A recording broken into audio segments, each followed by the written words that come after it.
I want to give you a real quick view of what it's doing where I live. And that is why today is a great day for some soup. And we're starting off with, I chopped up about a half of a green pepper.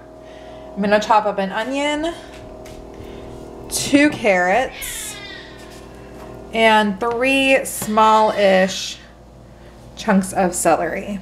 And I'm gonna get this all chopped up and then it will be going into the pot. Okay, let's get started here. First, we're going to take, this is 4 tablespoons of butter, stick it in the pot, and we're going to get that melted up. While this is happening, I have rice going over here. It's almost finished. And this is all going to go into our soup. Okay. And while we wait for that to melt, over here we have our chopped vegetables. A little cooking tip. It's always a good idea to try to chop your vegetables all about the same size. That way that they'll cook evenly and take about the same amount of time to cook. So I have green pepper, carrot, celery. I like to use the celery leaves as well. I feel like they have a lot of good flavor and nutrition in them. And then this is just a diced up onion. I've also pre-measured out the flour, which is 4 tablespoons, and then the extra butter for the veggies whenever it's time for them. And then I have my homemade chicken stock and a ton of chicken. It's a lot of chicken. I would say that's a good 4 cups. So this is going to make up a lot of soup.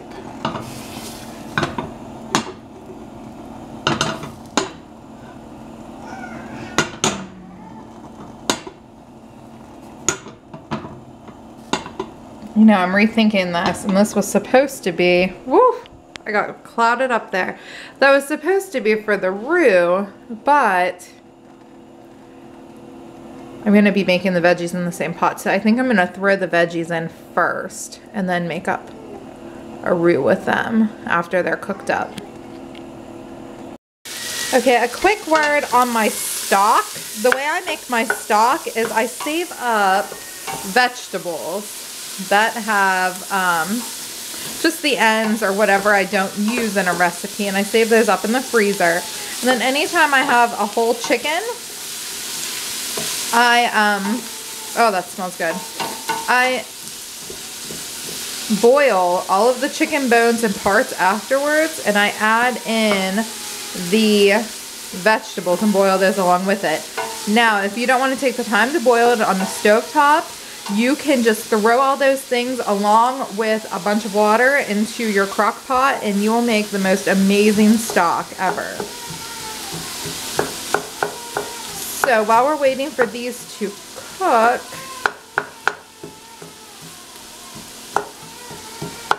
I figured I would tell you a little bit about the stock that I have. So here it is. I tried to skim off most of the fat. There's still a good bit of fat in there, but I did strain it and get the big chunks of veggies and stuff out. This chicken that I'm using today, some of it is from the whole chicken that I used for the stock, and some of it I had in the freezer that was from a previous whole chicken. So as soon as these veggies are cooked, I'm going to toss in, or at least partially cooked, starting to. I'm going to then toss in the flour to start making the roux up along with the veggies. I don't even know if that's technically called a roux anymore, but that's what we'll go ahead and call it.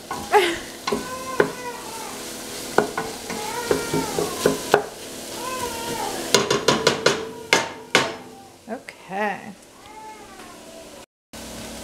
Okay, so now it's time to stick the flour in because those veggies are pretty much cooked up. Let's just toss it all in there. Now, if you weren't carrying a baby while you were cooking, you'd probably want to sprinkle it more than what I did, but it is what it is, and you work with what you got. So we're just going to stir that in and try to get those veggies nice and coated. Okay.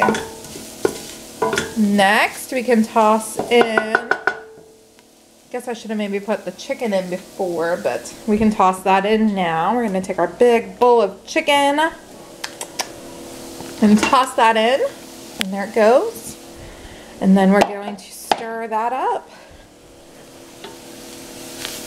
Some of these chunks are pretty big, but I'm confident that they will start to kind of cook down in there.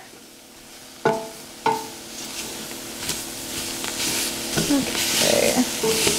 Looks like some of it might still be frozen. So this is pre-cooked chicken, shredded up from a whole chicken. It's a really, really frugal way to use up a whole chicken after you've had it roasted or eaten it roasted. This is a good way to use that up. Now, I'm going to put the baby down and dump in the chicken stock. Okay, this is a gorgeous dark broth.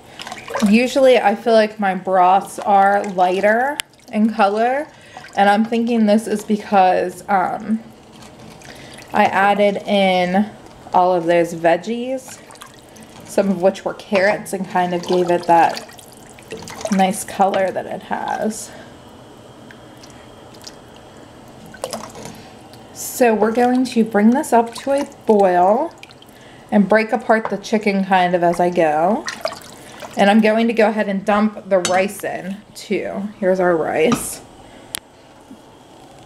The nice thing about putting rice in here is if you're not very good at cooking rice and it's a little bit crunchy still, that's okay, because it's going to soften up once you put it in there and leave it come up to a boil for a bit.